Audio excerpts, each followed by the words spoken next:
listeners, welcome to our second episode of our brand new sixth season of My Your Business podcast. My name is Mia Gomez. My name is Daniel Mata, and we will be the host for this episode.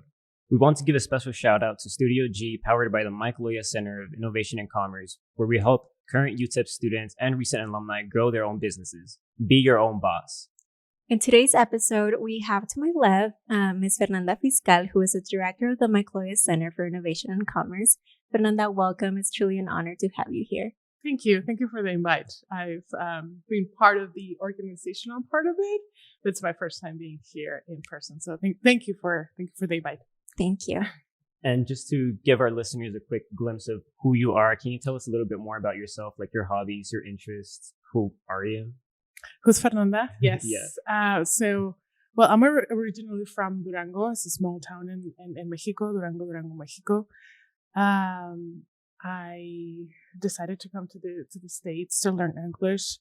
I first moved to Maine and then New York, and then I ended up in El Paso, where I graduated from UTEP, my bachelor's in finance, and then I decided to do my master's in engineering and data and information sciences, and follow my passion on, learning something new and being curious about everything. I landed into the Mike Loya Center. But my hobbies is, I like reading. I like reading in Spanish and English. I do novels in Spanish and nonfiction in English. I am trying to be better at tennis.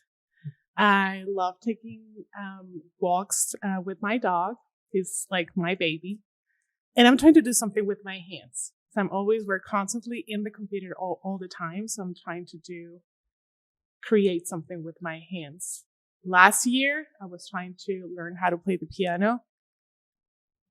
I couldn't do it. I was like 3 months in and I decided that was not for me. So this year, New Year resolutions. So I'm trying to do more DIY projects. Just to, get my mind going into like another state of relaxation, because we're always constantly in the computer and our phones. So I needed to do something that I want to do, something that can do with my hands. So DIY maybe something. We'll see how that goes this year. That's amazing. And you're a really busy woman. Like, I've known you for 3 years and a half, and you're always like on top of like everything. So no, you are. And it's good for you like to take that time for yourself and kind of like relax and de-stress. Basically, we all need it. We all need it. Yeah. That's good. Fer, I wanted to ask you, how did you come about, like how did you learn about the Mike Loya Center, and where did your passion for innovation and commerce come from? Well, I have it's a very interesting story. Like, I have never knew I was going to be like leading the Innovation and Entrepreneurship Center here at UTEP, but I've always been very curious, as I mentioned at the beginning. I was always, since I was in middle school, I was the girl that was selling candies individually with classmates, like, hey, and then my grandma owned a travel agency in Durango. And my mom always had this side hustle mentality, right? Just like, let's try to make ends meet with an additional income. So I was brought up by a, kind of like a culture of entrepreneurship without knowing there was entrepreneurship, right? So my family, my parents, they were doing it just as a survival. And so when I was in high school, I became more aware of the entrepreneurship and what it meant. By experiencing and helping my grandmother in the travel agency, I was literally just handing out flyers, right? But then I was like, hey, how do you make this? And how do you get all that? So I was trying to ask a lot of questions and trying to make sense of it. And so I graduated high school. It was time to decide what to study, right? So you graduate high school and it's like, okay, what are you going to do? What are you going to study? That's like the next big thing now. And I didn't know. I was like, what am I going to do? So going back and asking how to go from selling the small individual candies and how to make that, like a travel agency. That was my experience, right? How do you go from one to another? I've learned that finance was a big part of it, right? Having the funding to start a business, it was critical. That's how you go from the little candies to the travel agency. Back then, when I was starting college, the word entrepreneurship wasn't as we know it now.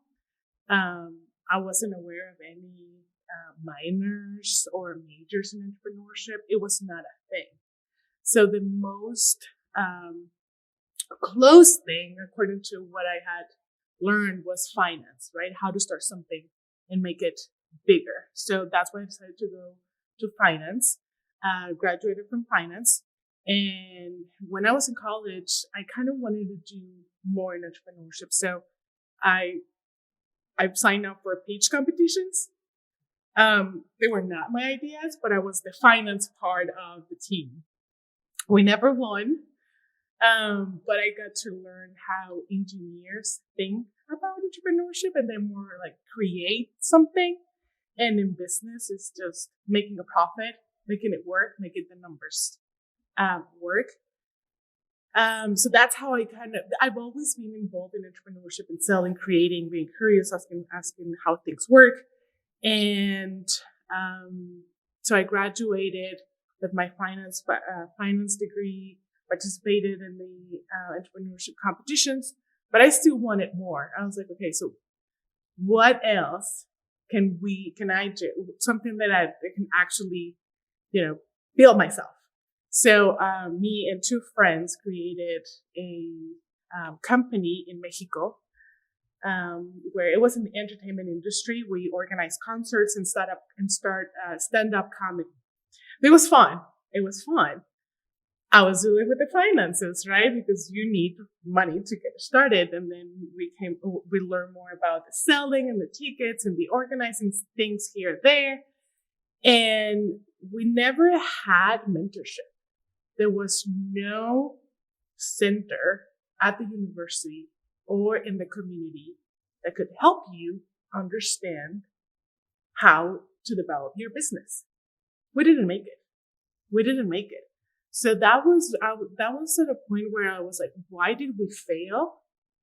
And how can if I would have known differently, how would I have done it?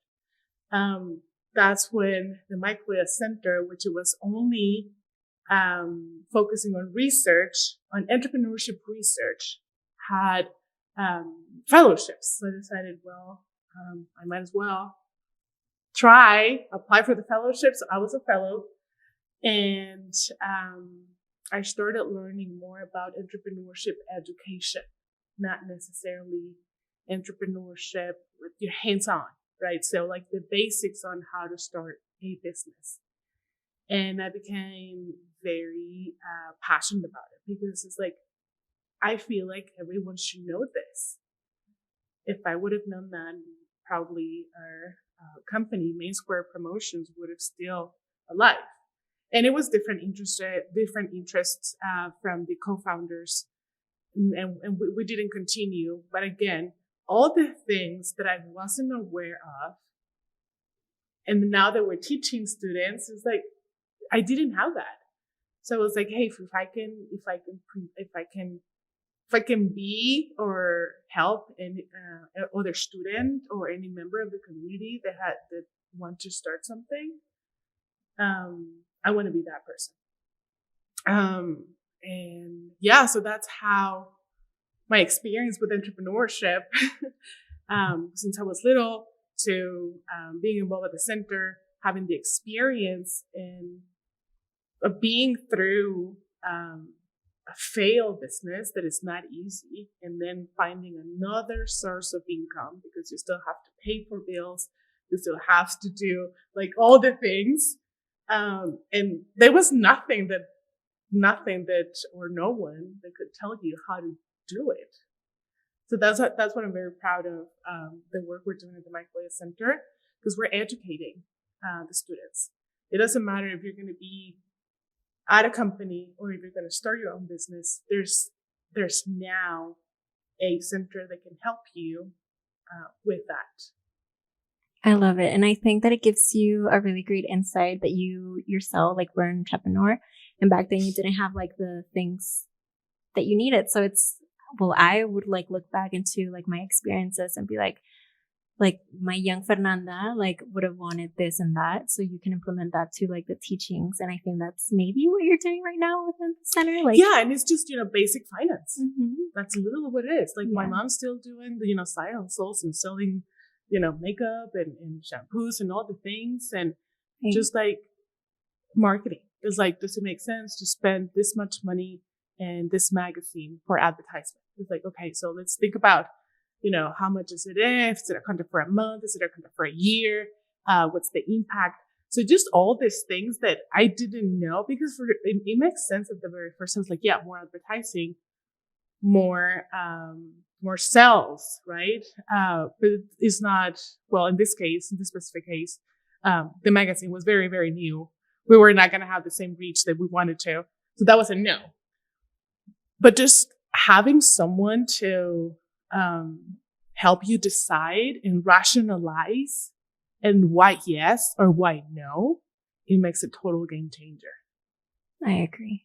Yes. And I think it's kind of funny that you brought up that you were like the kid that used to sell like candies and stuff in like high school and like middle school and stuff. Because some of the people that I knew that also did that also pursued entrepreneurial like ventures. Or I know you didn't pursue entrepreneurial ventures, but the fact that like, the entrepreneurial spirit is there. It's kind of funny. Yeah, I feel like it's like a common denominator. It's like, engineers, they when they're little, they're just like building something, like playing with cars or trying to always build something. I feel like entrepreneurship, the entrepreneurship mindset, right, is trying to make a profit out of it, trying to make a profit of something.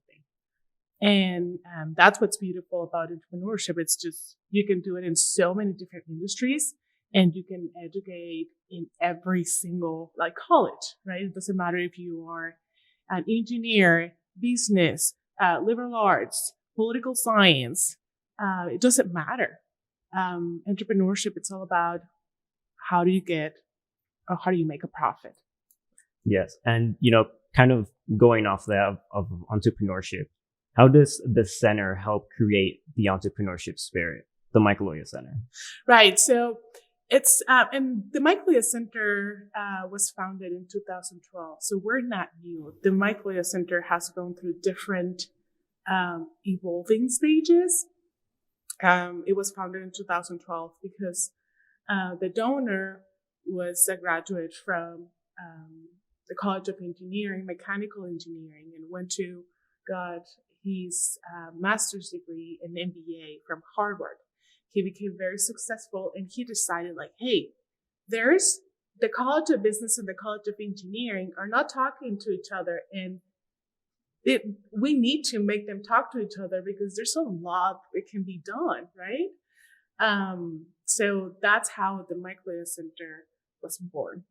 How do we help students right now? It's with workshops, hands-on activities where they can learn about entrepreneurship. And right now, where we're adding the semester is the entrepreneurship mindset, right? Like, it doesn't matter what you do, what career you decide to do, entrepreneurship mindset as a skill, entrepreneurship mindset as a career readiness. So you can use all the different skills and it applies to any kind of industry.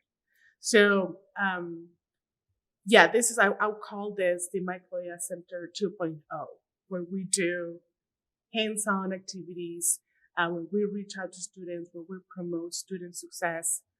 But that's how the Mike Loya Center right now is supporting students. Workshops, pitch competitions, funding, preparing students to go to workshops, events, conferences. That's how we do, and we support students. That's amazing. And now, as your new position as the director of the center, how do you see the landscape of entrepreneurship changing, and what are your future plans?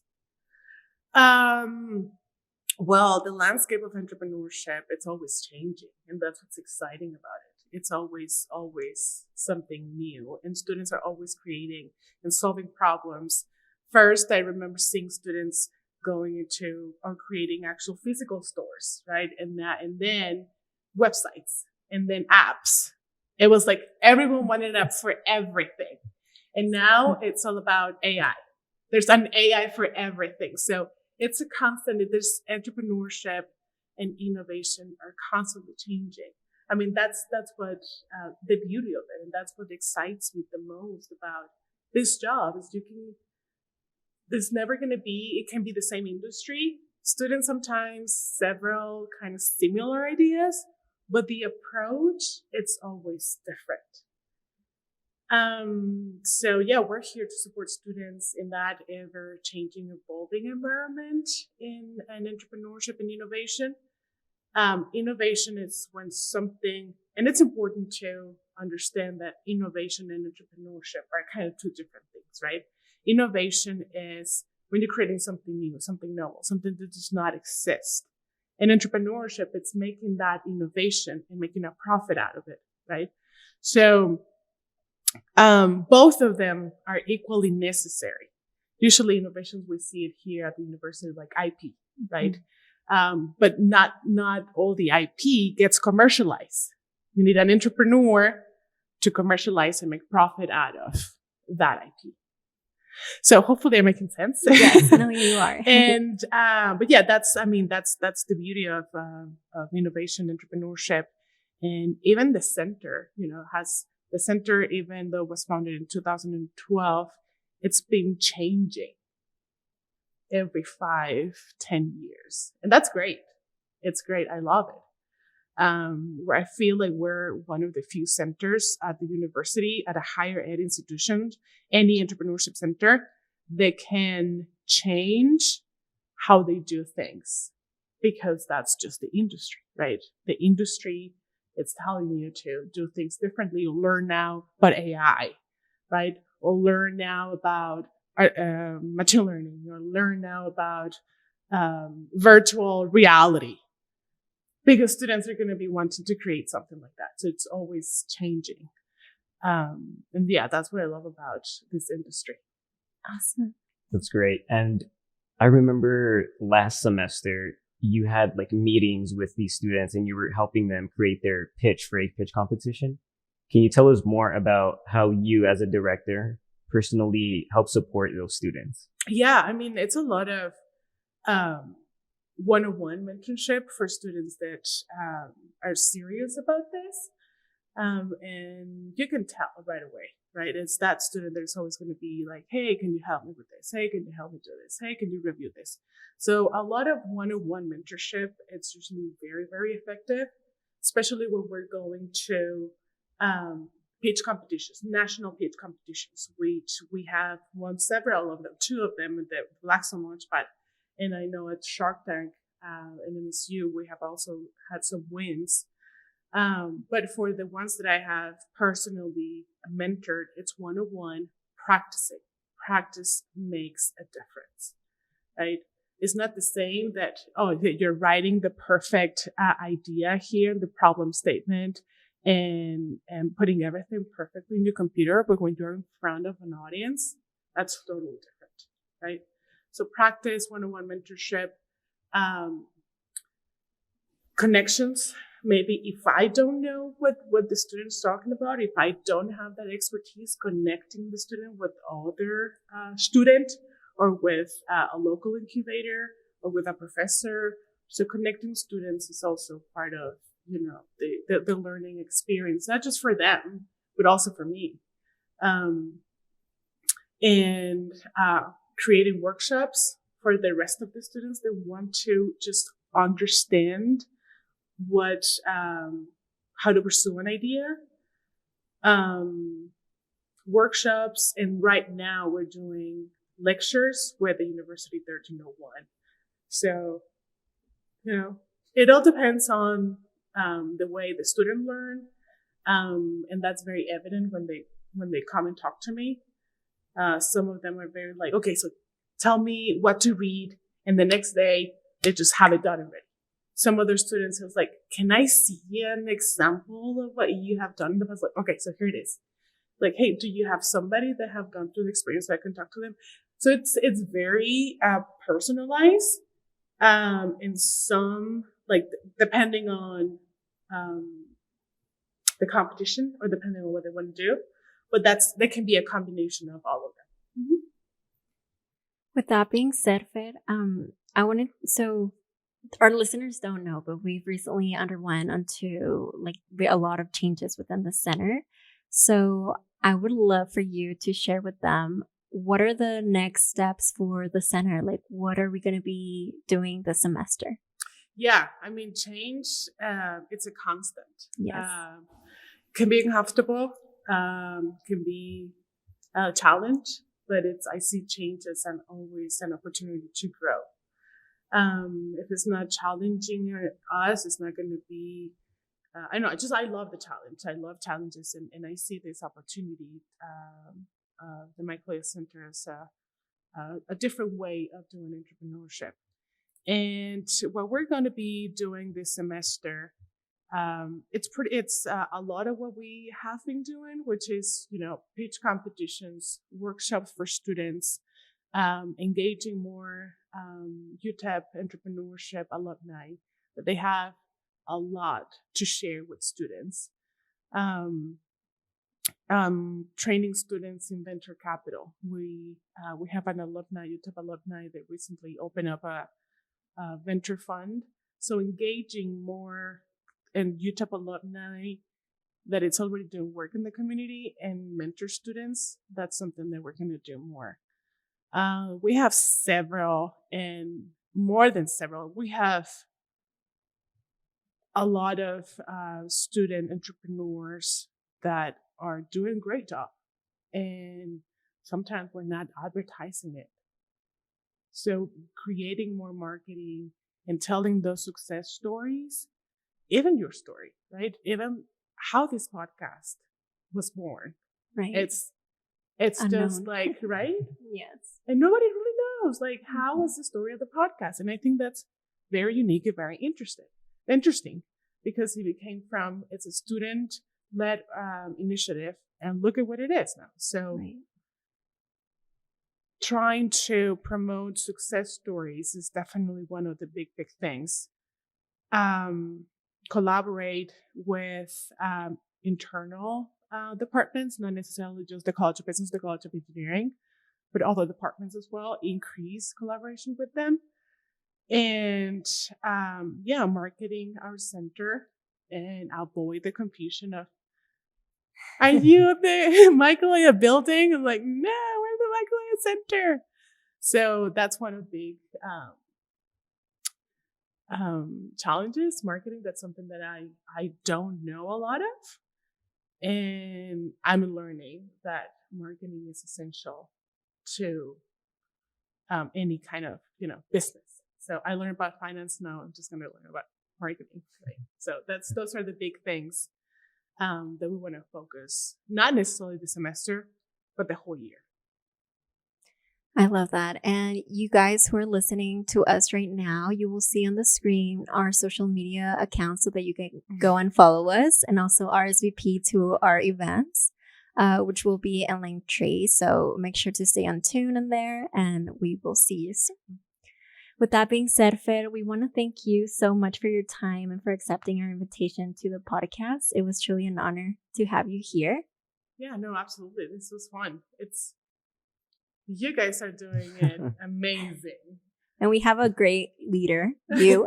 So thank you. You guys are doing great. It's just like over here on this side, if I'm talking a lot or just. No, it's perfect. Yeah, it's okay. You were doing great. You were, yes. Thank you. Studio G, the Mike Loya Center for Innovation and Commerce, and the Blackstone Launchpad wants to thank you, our listeners, for your constant support. Stay tuned for our upcoming episodes, and remember to always mind your business.